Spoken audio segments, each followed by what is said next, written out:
atención. Gracias, muy amable, doctor Marín. Me permito compartir la pantalla.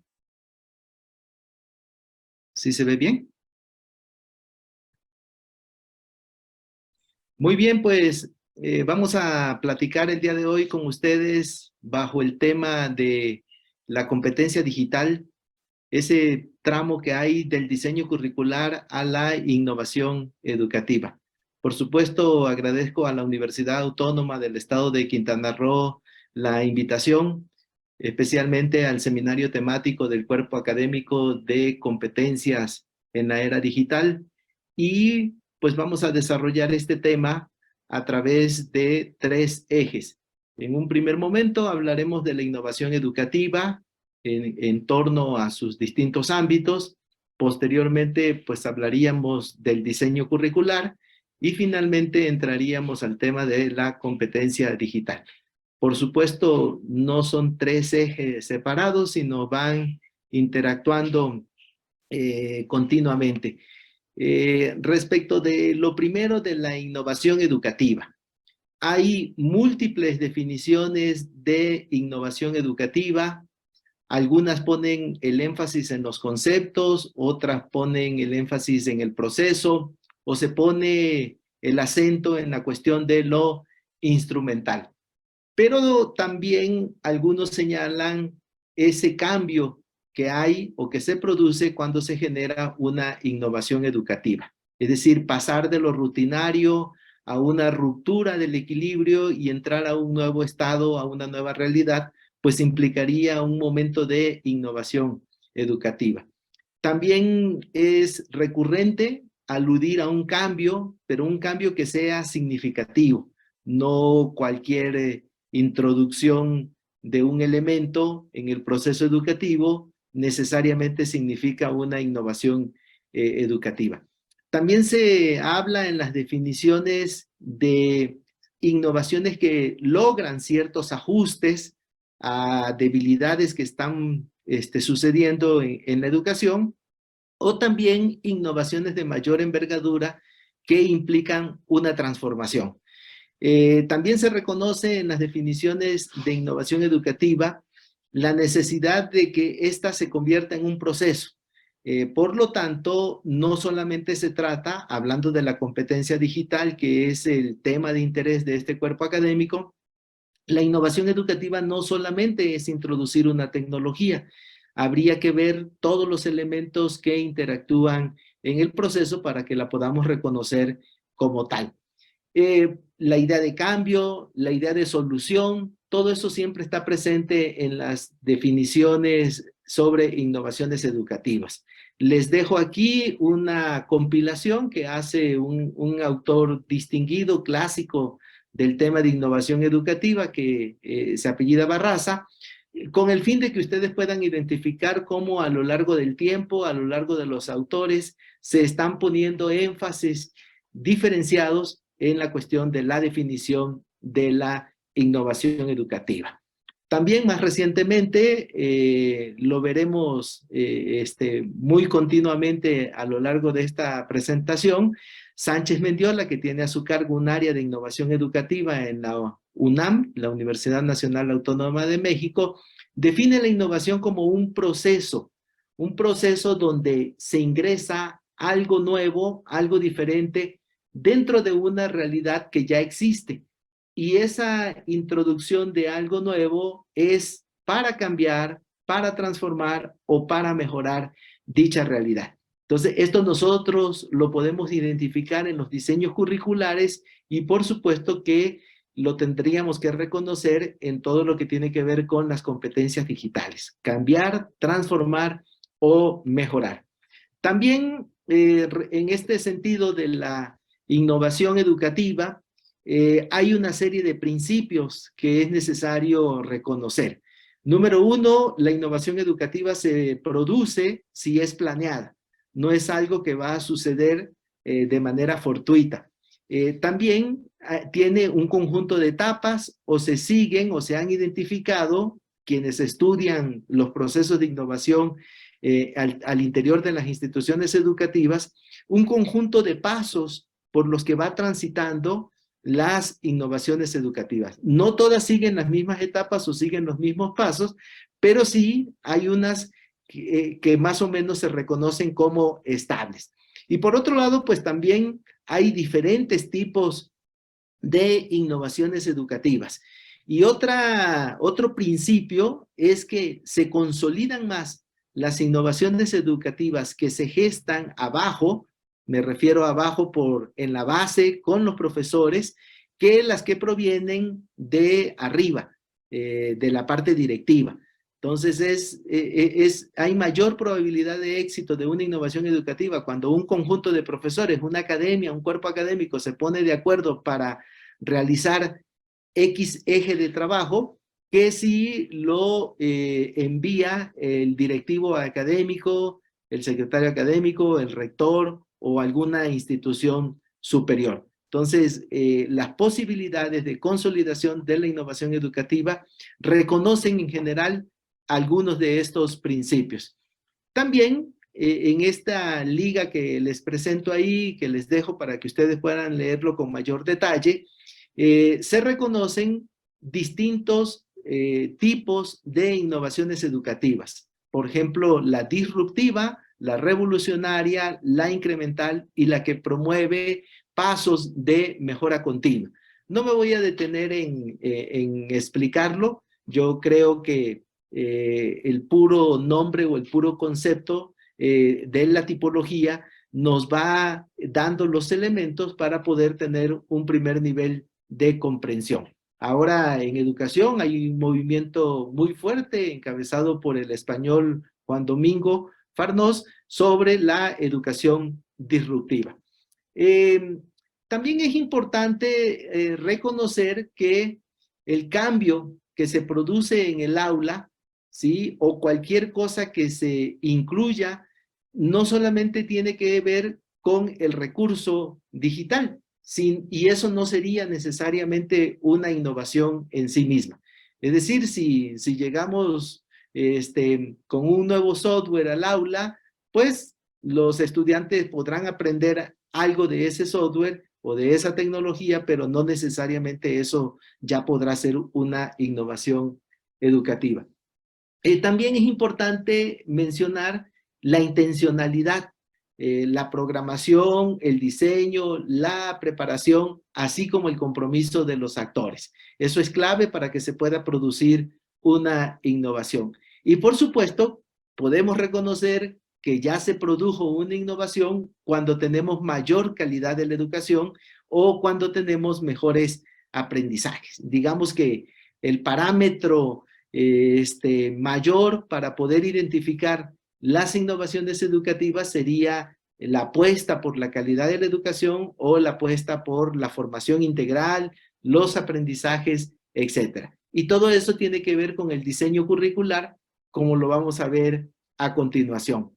Bien, yo puedo ser un profesor tradicional, de los que durante muchos años usábamos nosotros decimos el GPS, pero en lo tradicional, no el GPS que está ahora en los celulares, sino el GIS, el pizarrón y la saliva. Ese profesor tradicional fundamentalmente expositivo, pues ahora se ve impactado antes de la pandemia y con mayor énfasis posterior a la pandemia respecto del uso de las TIC, pero eso no necesariamente hace que se mejore el aprendizaje. Es decir, ahora lo que pasó con la pandemia era que los profesores seguían dando clases, pero lo hacían a través de las plataformas y seguían exponiendo los temas. Entonces el profesor se conectaba a través de la plataforma y él exponía los temas. Entonces la clase seguía el mismo esquema tradicional, porque no podemos reconocer que durante la pandemia tuvimos educación virtual, educación a distancia, porque no reúne los parámetros. De allí que internacional y nacionalmente se haya llegado al consenso de que lo que sucedió durante la pandemia con el uso de la tecnología fue una docencia remota de emergencia. Pero a cambio de ese profesor tradicional, si en el salón de clases se usan las tecnologías, pero en un trabajo colaborativo, ya solamente eso hace que se transforme la experiencia educativa tanto para el profesor como para el estudiante. Si yo promuevo un trabajo colaborativo usando la tecnología, pues ahí puedo tener ese rol que fácilmente decimos en contra de lo tradicional, es decir, el profesor guía, el profesor asesor, el profesor coordinador, el profesor mediador. Y entonces, si estamos transformando la experiencia educativa, quiere decir que lo que hay que hacer es actividades relevantes o un uso de la tecnología de manera relevante para que se puedan producir innovaciones educativas. Es decir, el hecho de que pusimos ahí un iPhone de última generación en la diapositiva, el hecho de que el profesor use el último aparato no necesariamente indica que ya es innovador. Es decir, el aparato, la tecnología, no depende de ella que se logre el aprendizaje, la formación integral, la calidad de la educación, el cumplimiento del perfil de egreso. Eso depende de las actividades, de lo que realiza el profesor. Por eso, en muchas ocasiones, siempre se plantea el que la tecnología la podamos identificar solamente como un medio, como una herramienta. Y entonces todo lo demás, para que podamos hacer un uso adecuado, pues todo eso está en el currículum, en el plan de estudios, en los programas de estudios, siempre y cuando estén diseñados con el enfoque que nosotros pretendamos y que permita, digamos, el enfoque centrado en el estudiante y que permita alcanzar el perfil de egreso o la formación integral. Como pueden ver, en este esquema, que también lo dejo como apoyo a la formación, a la capacitación del cuerpo académico y de todos los que se han interesado en este tema, pues han reconocido un conjunto de elementos a la hora que se analiza o que se pretende entender el proceso de innovación en la educación superior. Entonces, no es un asunto aislado en donde el profesor llega y hace algo y ya logró la innovación. Tiene que ver con el contexto, tiene que ver con la institución, tiene que ver con los estudiantes, tiene que ver con los principios pedagógicos, con las cuestiones tecnológicas, con el acto comunicativo, etc.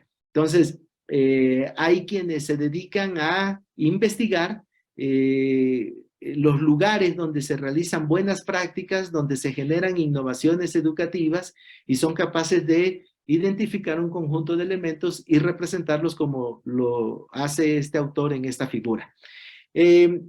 Esta sería, digamos, la ruta más consensuada en términos de cómo sigue los pasos, las etapas, la innovación educativa. Por supuesto, aquí primero hay una idea, un origen, una gestación de la innovación educativa, donde hay un proceso colectivo de reflexión, de análisis. Hay, por supuesto, un momento de diagnóstico, de identificación del problema, de delimitación, y por supuesto, todo eso nos permite pasar a un momento 2 en donde ya se diseña y se planifica la innovación educativa, un momento 3 donde se va implementando un proceso de implementación no lineal, no rígido, sino flexible, etcétera.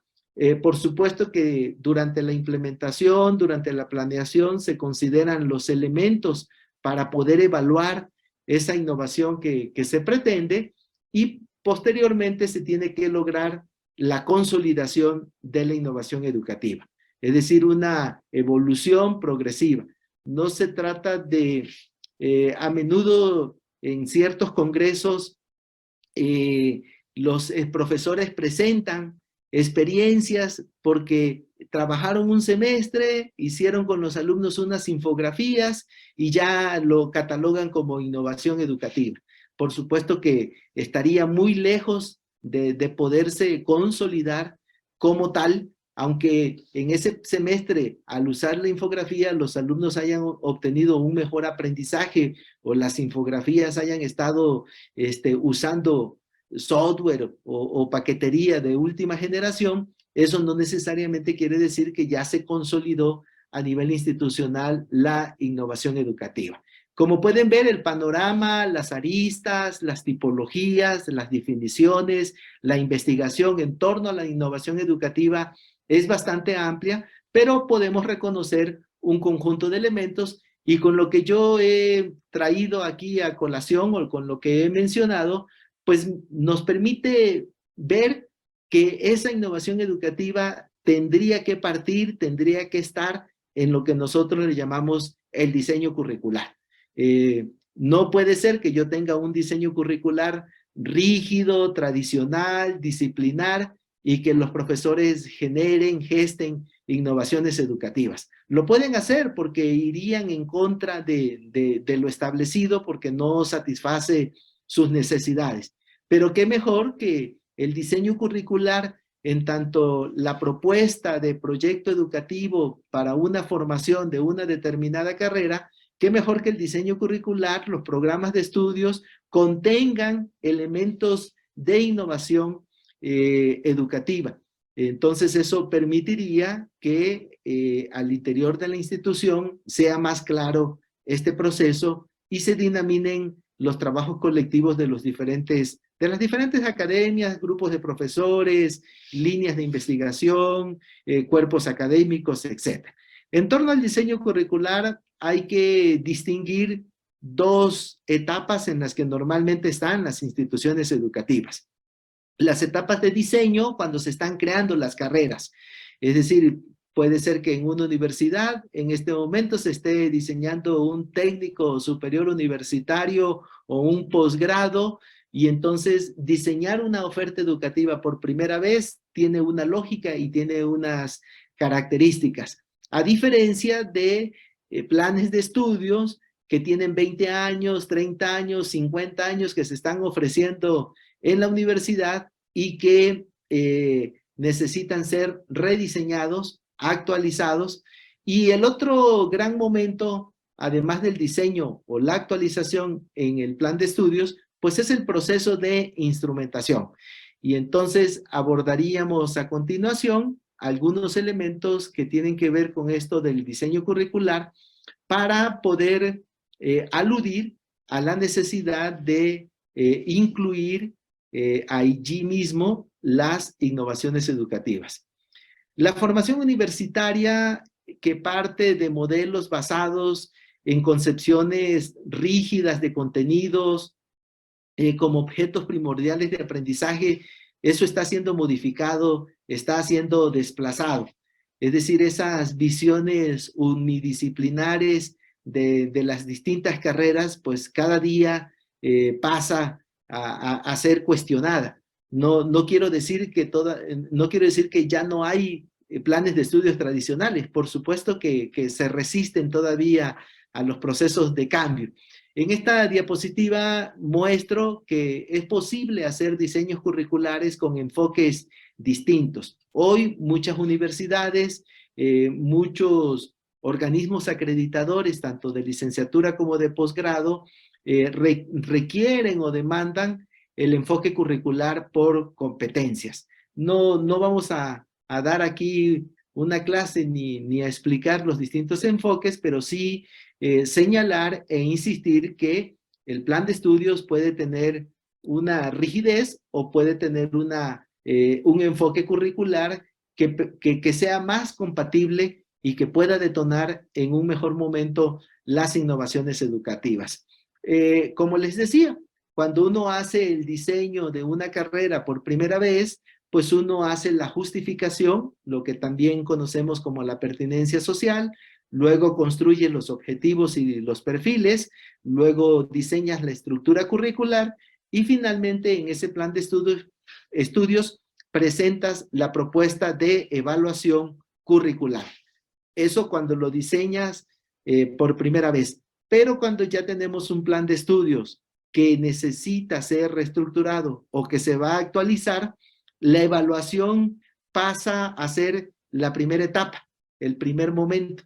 Primero hay que evaluar la oferta educativa, luego actualizar la justificación y entonces rediseñar los objetivos y los perfiles y posteriormente elaborar la estructura curricular y finalmente volver a hacer una propuesta de evaluación. Parece obvio y parece sencillo, pero la verdad es que llega uno a las instituciones de educación superior y le dice uno, esta licenciatura, ¿qué plan es? Y dicen, es plan 2015, 2013, y uno dice, bueno, si es 2015 al 2017, ya lleva 7 años. Ah, sí, sí, ya tenemos 2 generaciones de egresados. Egresó la primera a los 5 años y uno dice, ¿me puedes dar el expediente de evaluación? Y entonces dicen, no, no la tenemos, la vamos a hacer cuando se vaya a actualizar. Entonces, generalmente no se tiene el proceso de evaluación, no se hace de manera continua. También va a venir el proceso de acreditación, van a venir los pares, nos piden la autoevaluación, ya sea de CIES, de Ceneval, de COPAES o del PNPC, y hay que agrupar a los profesores para poder hacer la evaluación que nos están requiriendo con los indicadores de los marcos de referencia establecidos. Entonces, generalmente no se tiene una evaluación continua del plan de estudios. Y eso es importante si nosotros queremos montar o detonar procesos de innovación educativa. Entonces, aquí la pregunta es, si yo tengo un plan de estudios, ¿dónde está la innovación educativa? ¿O dónde deberían de estar los elementos que me generen procesos innovadores? Y particularmente, pues para los intereses de ustedes como cuerpo académico, la pregunta más concreta sería, ¿en cuáles de esos elementos de las 200 hojas del plan de estudios de una determinada oferta educativa está la innovación educativa respecto de las competencias digitales? Vamos a comentar un poco más a fondo cada una de esos momentos, de esas etapas del diseño curricular, para poder mencionar dónde podrían estar esos elementos de innovación educativa. Cuando se hace la justificación, que es ese primer paso, esa primera etapa, cuando se hace la pertinencia, fundamentalmente la justificación de una carrera tiene 3 apartados. A veces tienen hasta 5, pero estos son los principales. Un apartado donde se ponen o se identifican las necesidades sociales, un apartado donde se identifican o se analizan los avances de la disciplina, de la carrera o la oferta educativa de la que se trate, y un apartado donde se detallan las características del mercado ocupacional.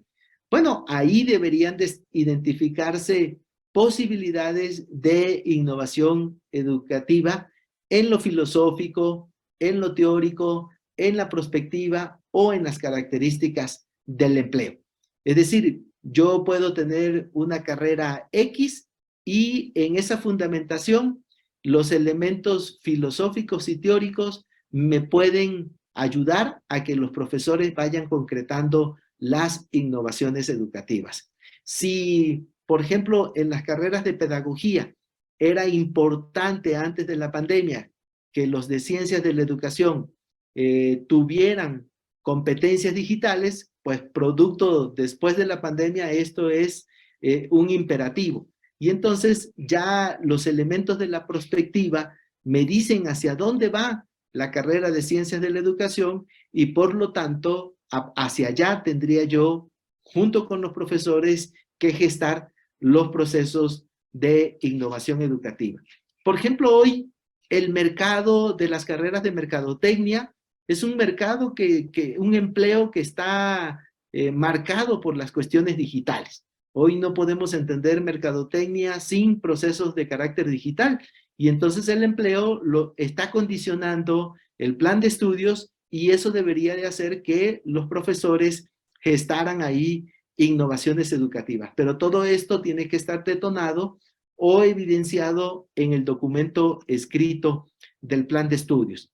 En el siguiente apartado de un plan de estudios, el apartado que generalmente se denomina el perfil de egreso, y si lo diseñamos por competencias, pues ahí esas competencias nuevas que están demandando los empleos, los avances de la disciplina, las nuevas características sociales de cada una de las licenciaturas o de los posgrados, pues esas competencias tendrían que permitir que los profesores construyeran innovaciones educativas.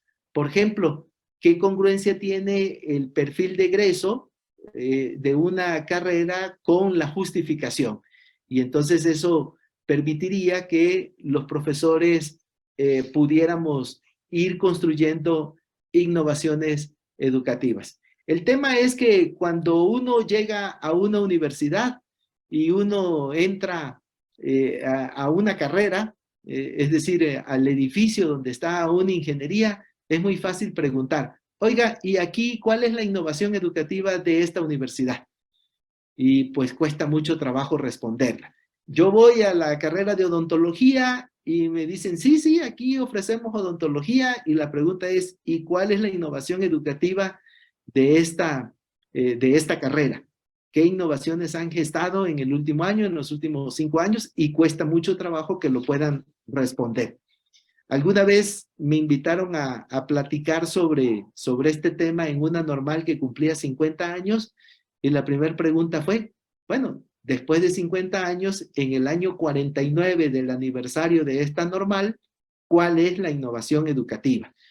Y cuesta mucho trabajo porque como institución a veces no la tenemos identificada, como licenciatura no la tenemos identificada. Hay esfuerzos ahí aislados de profesores que hacen cosas que tienen que ver con las innovaciones educativas. En las estructuras curriculares de los planes de estudios, ahí es donde es necesario identificar de manera prospectiva las nuevas materias, diferentes líneas curriculares, flexibilidad curricular. He sacado porcentajes en planes de estudios que tienen 60 materias, y de esas 60, 52 son obligatorias.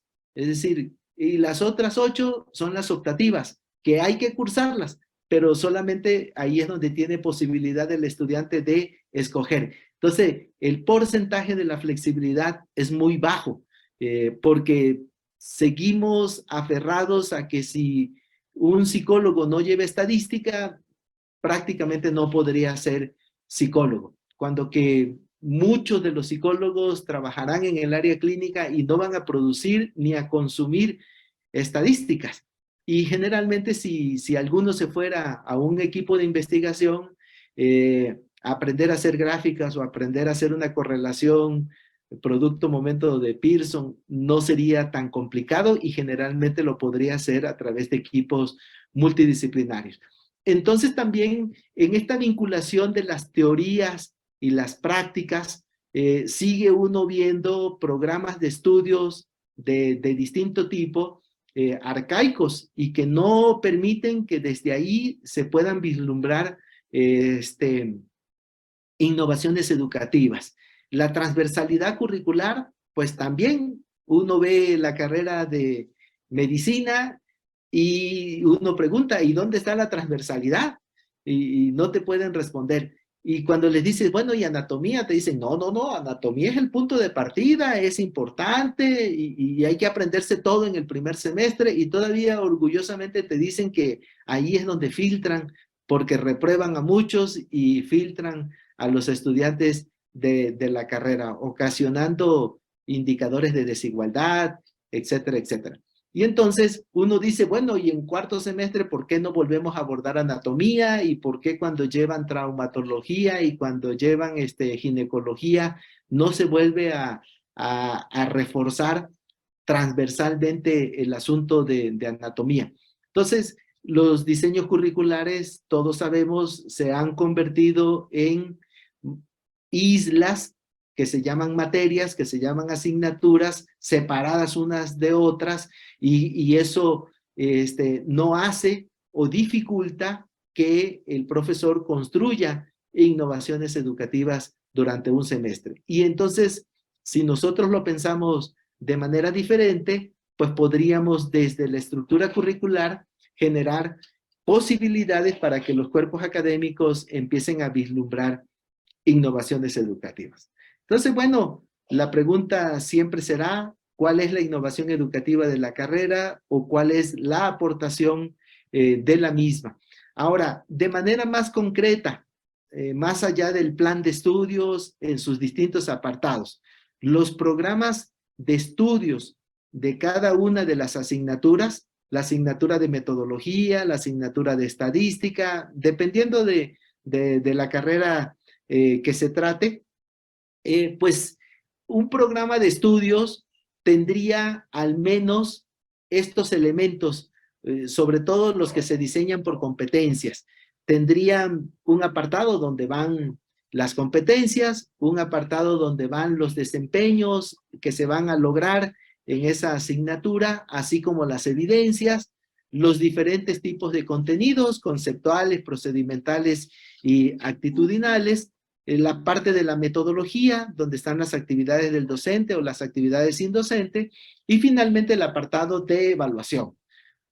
Por supuesto que está el apartado de datos generales, el apartado de la bibliografía, pero los elementos, los apartados fundamentales de un programa de estudios, y más si está diseñado por competencias, pues son los que ustedes pueden observar ahí en la diapositiva.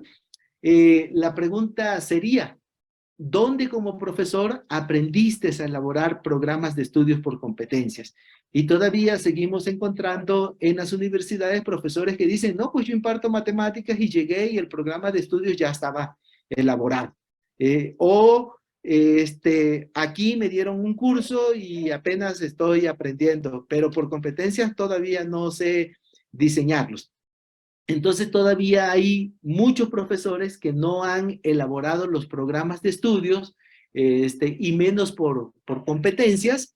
Y entonces aquí trato de mostrar que encontramos en el enfoque de las competencias una serie de limitaciones teóricas propias del enfoque, pero también ciertas resistencias a partir de las creencias profundamente arraigadas en los docentes sobre qué es enseñar, sobre qué es aprender y qué es evaluar.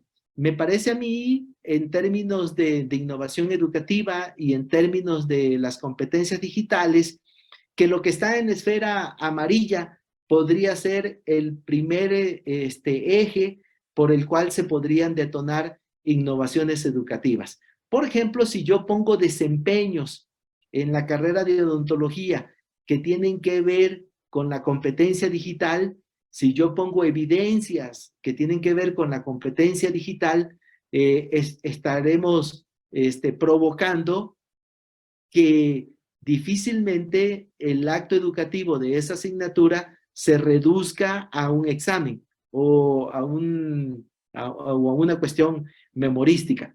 Es decir, por ejemplo, si yo normalmente lo que nosotros encontramos, todas las carreras de ingeniería llevan matemáticas, álgebra, ecuaciones diferenciales, etcétera. ¿Qué encontramos en los programas de estudios de matemáticas? Exámenes, como la principal evidencia del aprendizaje. Ejercicios que normalmente son de carácter memorísticos. A veces encontramos propuestas de resolución de problemas, pero son problemas cerrados, no son problemas abiertos y son problemas que demandan la ejecución o la aplicación de una fórmula, no problemas abiertos que tengan otras posibilidades. Y a veces encontramos también que los profesores al trabajo por equipo le asignan distintas, ¿cómo se llama? Le asignan distintos porcentajes para su calificación. Entonces, bueno, es importante encontrar otras evidencias en los programas de estudios. Uno en el programa de estudios tradicional o por competencia, siempre tiene un contenido. Por ejemplo, la era cenozoica. Esos contenidos necesariamente se tienen que abordar en cada una de las asignaturas. El verbo to be para la licenciatura en idiomas. Aquí el tema es qué quiero que aprendan. Si yo quiero que se aprendan de memoria las cuestiones, pues entonces no voy a poder desarrollar ni el aprendizaje, ni por supuesto las innovaciones educativas. En cambio, si yo tomo ese contenido, el de la era cenozoica o cualquier otro, como un pretexto para el desarrollo de las competencias, entonces con ese contenido que está ahí, que puede ser a quien en su sano juicio le interesa saber que la Tierra, cómo era la Tierra hace 10.000 millones de años, pues puede ser así como poco significativo. Pero con ese contenido los alumnos pueden aprender a investigar, que es una competencia, pueden aprender a usar las tecnologías, que es otra competencia, pueden aprender a resolver problemas y también podría generarse procesos de iniciativa, que generalmente son cosas que piden en el mundo del empleo. Entonces, las evidencias, ¿sí?, estarían enmarcadas en este recuadro amarillo, y entonces nosotros estaríamos generando mejores procesos de innovación educativa. Este autor, ahora que estaba preparando esta plática con ustedes, apareció esta publicación en su blog y bueno, la recuperé para compartirla con ustedes. Es importante, es urgente establecer otros perfiles de egreso de los estudiantes, en donde el autoconocimiento y las habilidades para la vida sean importantes. Y en este sentido, pues esto encuadra muy bien con algo que hace el cuerpo académico de ustedes, que tiene que ver con las competencias digitales. Pareciera no necesario, pero todavía seguimos encontrando modelos educativos que no están considerando la cuestión de lo centrado en el aprendizaje, las metodologías activas, etc. Entonces, bajo este marco, ¿sí?, uno sí podría responder a través del diseño curricular, del diseño del plan de estudios, de los programas de estudios, qué tipo de innovación educativa estoy pretendiendo: disruptiva, revolucionaria, incremental o de mejora continua. Entonces, las respuestas a las innovaciones que pretendamos generar tendrían que estar dadas a partir del diseño curricular.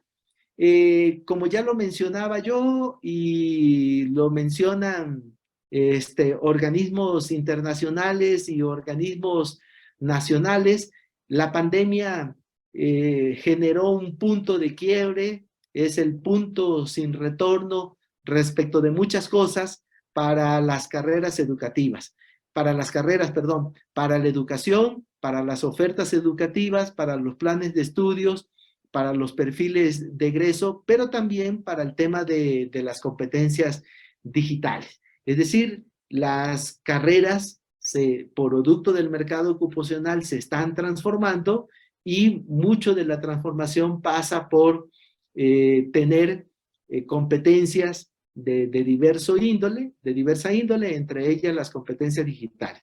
Es decir, encontramos una recomendación de la UNESCO respecto de la necesidad de modificar ciertas prácticas metodológicas y que son compatibles con lo que pretendía o pretendería una innovación educativa. Bueno, dejando ahí el tema del diseño curricular y pasando al tema de la competencia digital, me interesa centrarme aquí, dado que ustedes conocen bastante bien el tema, en la cuestión de los actores. En el asunto de las competencias, antes de ver el apellido de digital, en el asunto de las competencias siempre es necesario reconocer los 4 ámbitos principales del debate. Hay un debate en torno a la definición de competencias y, por supuesto, pues también para la competencia digital. No podemos tener una definición única de competencia porque entonces estaríamos ante un desarrollo educativo muerto, no avalado por el desarrollo de la investigación educativa. Esto se va a seguir presentando y debe de seguirse presentando. Pero es importante, cuando hablamos de competencias digitales, ubicarnos en el tema de la definición para poder establecer puntos de acuerdo y sobre ello construir innovaciones educativas. El otro tema son las tipologías, es decir, ¿cuáles son las competencias? ¿Son las mismas las de educación básica?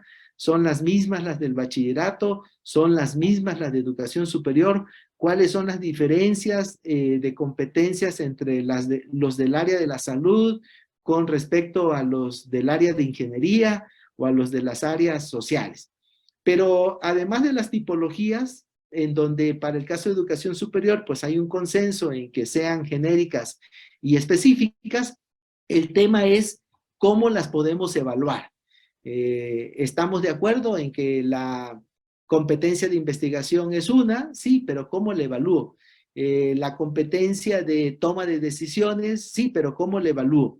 Entonces ahí todavía hay mucho camino por explorar para poder evaluar las competencias en términos de desempeños y en términos de coherencia. Y por supuesto, el otro nivel del debate es la cuestión filosófica, la cuestión ideológica, respecto de si el enfoque de competencias es el más adecuado para una universidad pública, si esto no va a ensanchar la brecha entre los ricos y los pobres, y todo esto pues derivado de que este enfoque de las competencias pues se genera en la OCDE a través del proyecto Tuning, llega a América Latina, llega a México, llega a las universidades y es necesario debatir la parte filosófica, la parte axiológica, la parte ideológica de este enfoque a fin de, digamos, si la universidad así lo desea y el grupo de profesores así lo desea, pues no coadyuvar a ensanchar la brecha neoliberal, la brecha entre los ricos y los pobres. Entonces, respecto de las competencias, siempre es importante identificar este primer debate. Ya en materia de las competencias digitales, pues hay distintas aristas por donde aquí yo represento solamente algunas acerca de por dónde estaría la respuesta a cuáles son las competencias digitales. Pues están las propuestas de los organismos nacionales e internacionales, de diversas instituciones, también el mismo desarrollo tecnológico pues va permitiendo que estas competencias digitales se puedan ir transformando ahora que es más claro el nivel en el que estamos y todo lo que viene respecto del metaverso, pues ese desarrollo tecnológico seguramente impactará las competencias digitales de las distintas profesiones. También los mercados ocupacionales pues están marcando determinadas competencias digitales que se demandan en cada una de las profesiones. Las profesiones también se van configurando de manera distinta y se reconoce que el tema de las competencias digitales no solamente está asociado a una determinada carrera, sino que tiene que ver con un marco de ciudadanía general que debemos de tener quienes estamos en cada uno de los países, ¿no? Ahora, esta plática, pues básicamente tenía o tiene la intención, el propósito de abordar este asunto de la competencia digital, tratando de marcar ese paso que hay del diseño curricular a la innovación educativa. Y entonces esto nos lleva a identificar que en todas los diseños curriculares, en todas las universidades o las instituciones de educación superior, tenemos un currículum escrito.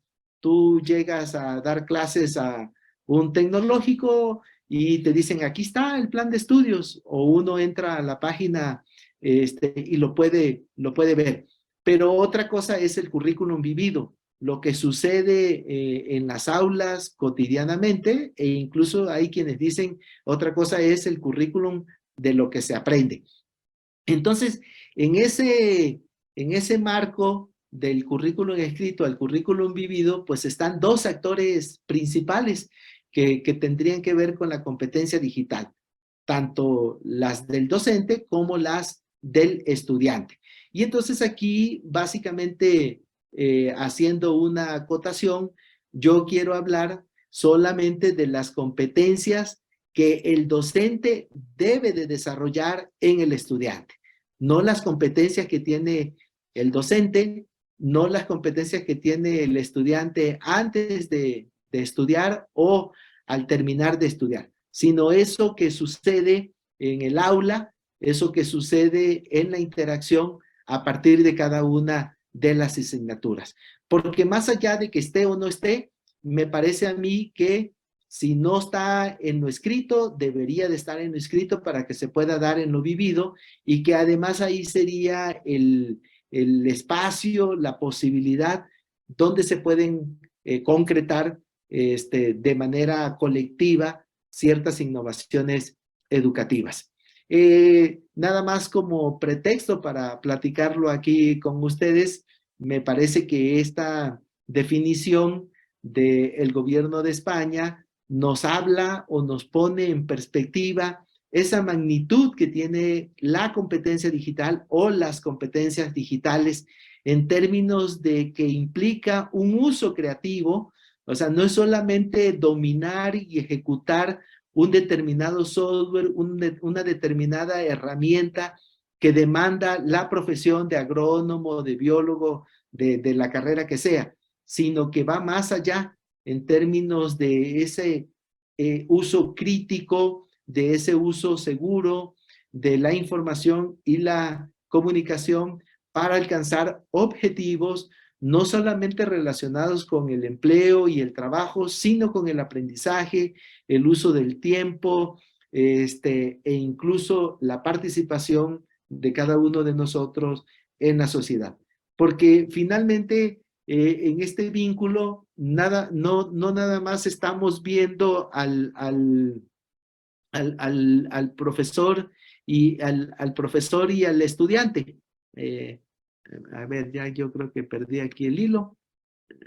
Aquí no solamente estamos viendo al profesor y al estudiante, sino que, y tampoco quiero hacer un énfasis en que la universidad debe de formarlo solamente para el empleo, sino que la perspectiva está en que formemos un hombre que pueda participar en la sociedad en términos más amplios, y eso tiene que ver con el dominio de las competencias digitales. Digamos que aquí es el debate entre usar, por ejemplo, algo de Office como el Word contra el software que demanda una determinada profesión. Bien, ¿cuál es la situación actual? Bueno, pues la situación actual, según esta agencia, es que todavía hay docentes con bastante insuficiencia profesional para trabajar con estudiantes nativos digitales. Es decir, si este choque se empezó a dar en 1990, 1995, dependiendo el momento en el que situemos el origen de los nativos digitales, pareciera ser que cuando ya esos nativos digitales fueran profesionistas y estuvieran en las universidades y fueran docentes, se iba a resolver, pero la verdad es que todavía no ha sucedido eso. Tenemos carreras donde las plantas docentes tienen una alta rango de edad. El promedio de edad de ciertas plantas docentes en ciertas carreras puede estar en 60 años, y eso hace que haya dificultades para trabajar con los estudiantes que son nativos digitales. Por otro lado, ¿cuáles son las competencias de manejo de las TICs del docente en la actualidad? Y por otro lado, pues también estos estudios muestran que 35% utiliza la tecnología a diario. Y esto después de la pandemia, todavía no hay datos muy serios, pero muchos profesores han regresado a lo mismo, al pizarrón, a la exposición, a las tareas rutinarias, y ya han cancelado sus cuentas de Zoom, ya no usan la plataforma Teams, ya no montan sus cursos en algunas de las plataformas. Y también es bajo el porcentaje de profesores que la emplea semanalmente. Es decir, esta imagen de la escuela tradicional todavía está presente después de la pandemia. Nada más basta pasar por los pasillos de las universidades para poderlo ver. Y entonces yo creo que es importante distintos esfuerzos como los hace el cuerpo académico de ustedes para poder seguir enfatizando el tema de las competencias digitales. Entonces, en los objetivos del plan de estudios, en el perfil de egreso y en los programas de estudios, la pregunta es, ¿se pueden deducir las competencias digitales del docente? No las que él tiene, sino las que debe de desarrollar en el estudiante. Es decir, si yo veo un programa de estadística, ¿estarán claras las competencias digitales o se reducirá a un renglón en los contenidos que dice uso del software SPSS o algún otro? Entonces, necesitamos encontrar ese eslabón que una al programa con el profesor y con los estudiantes en un marco de competencias digitales y en un marco de innovaciones educativas.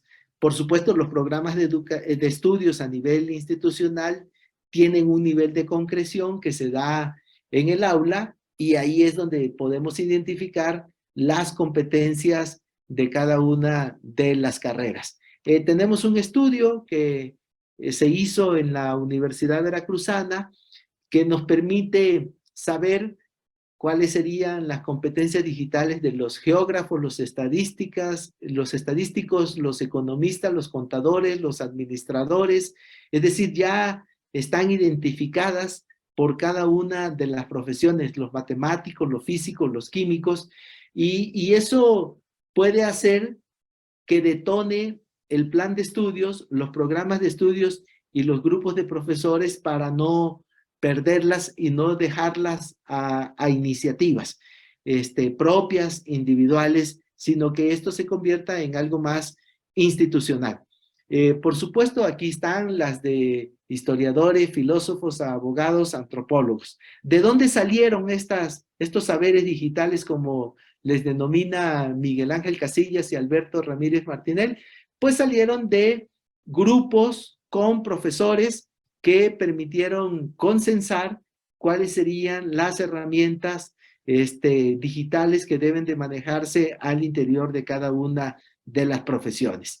Es decir, se trata de una serie de publicaciones que parten de una investigación original y rigurosa, que tienen un trabajo pertinente en una época en donde todavía hay desconcierto e incertidumbre, y en donde todavía son escasas o equívocas las definiciones institucionales sobre la incorporación de las TIC como parte de un proyecto académico. Muchas veces incluso ellos reconocen que la cuestión de la tecnología está en las direcciones de tecnología y no en las direcciones de lo académico.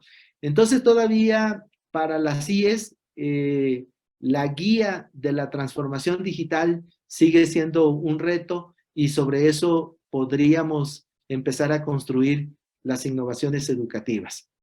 Dice el Fondo Monetario Internacional que hacia 2030, que está a la vuelta de la esquina, es importante que muchos trabajos, en términos del 70%, estarán permeados por la cuestión tecnológica. Y entonces eso implica que debemos de acelerar la adopción tecnológica. es decir, empoderarnos y tener las competencias porque las va a demandar el mundo laboral.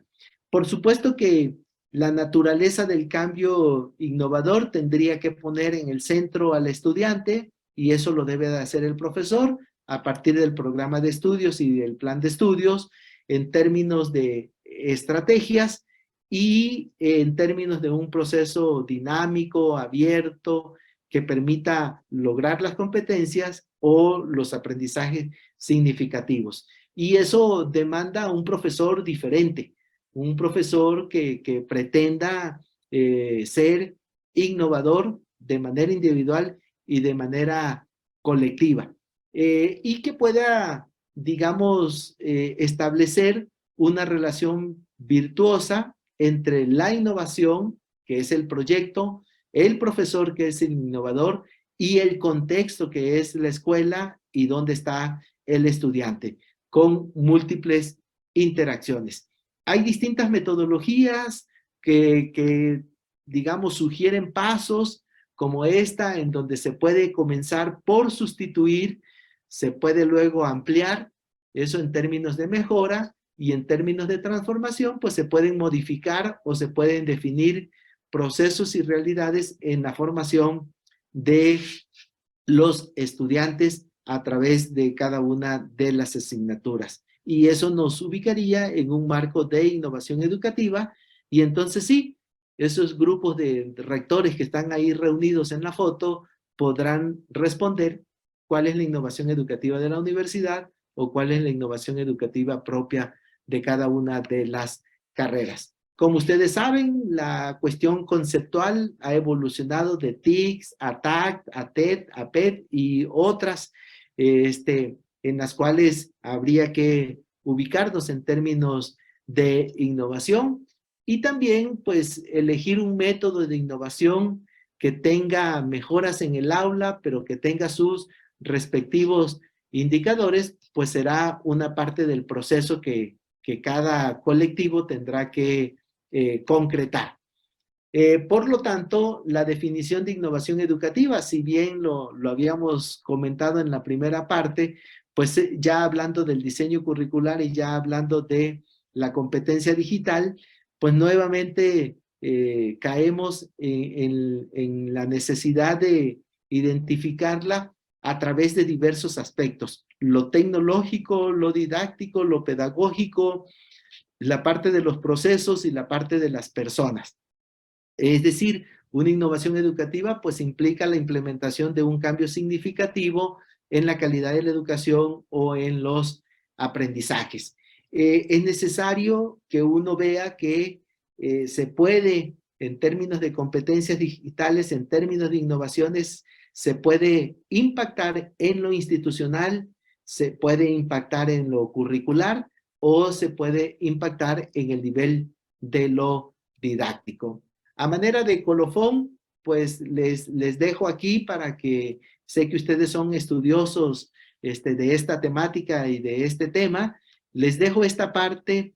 Esto me parece que es lo mejor que tenemos en México. No cualquier cosa es una innovación y entonces aquí el Tecnológico de Monterrey, que ha trabajado en esta línea, tiene una guía para valorar desde diversos criterios, los resultados, la naturaleza, el potencial, la alineación y la viabilidad financiera, con un conjunto de subcriterios que permitan evaluar un programa de innovación educativa. Entonces ellos nos ofrecen una escala con los elementos que están en este cuadro. Es un texto al cual ustedes fácilmente pueden acceder a través de la web y que podría ayudar a valorar las innovaciones educativas que vamos a crear o si ya las tenemos, poderlas ir metiendo en un proceso de mejora continua. Este es un ejemplo de otra institución que también evalúa el proceso de inicio y de origen, el proceso de ejecución y el proceso de logro resultados a partir de otros criterios para ir evaluando las innovaciones educativas. También hay otras instituciones que tienen premios, como esta universidad, en donde le dan, aquí pueden leer el texto de manera completa, le dan a un profesor el premio porque él ha hecho un rally de física que tiene como objetivo incentivar las habilidades físico-matemáticas y sociales. Fíjense, no solamente en un marco de formación integral, y entonces, ¿cómo se llama? Hay un proceso, hay una convocatoria y a nivel institucional se puede participar y eso estimula que los profesores vayan concretando innovaciones educativas a partir de lo que hacen en el aula como con los estudiantes. ¿Cómo se llama? Aquí también, a través de la NUYES, ustedes seguramente conocen las convocatorias que sacan para otorgar los premios a la innovación a la práctica docente. Aquí en la liga ustedes pueden leer las características de lo más reciente, hace unos días, otorgado por la ANUYES. Aquí es el autor que les decía yo, Sánchez Mendiola, que a través de la UNAM tienen una red que se llama así, 360, donde están preocupados por seguir impulsando el tema de la innovación educativa. Es decir, no cualquier cosa es una innovación educativa.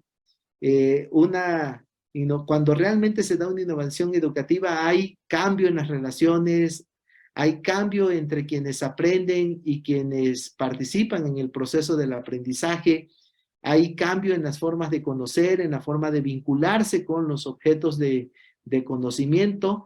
El circuito dogmático tradicional de lectura y examen se rompe, por supuesto. Los ambientes de aprendizaje con la tecnología y lo que se promueve son diferentes, porque también podemos hacer educación a distancia tradicional, ¿no? Y hay un cambio de la manera en la que podemos concebir las disciplinas.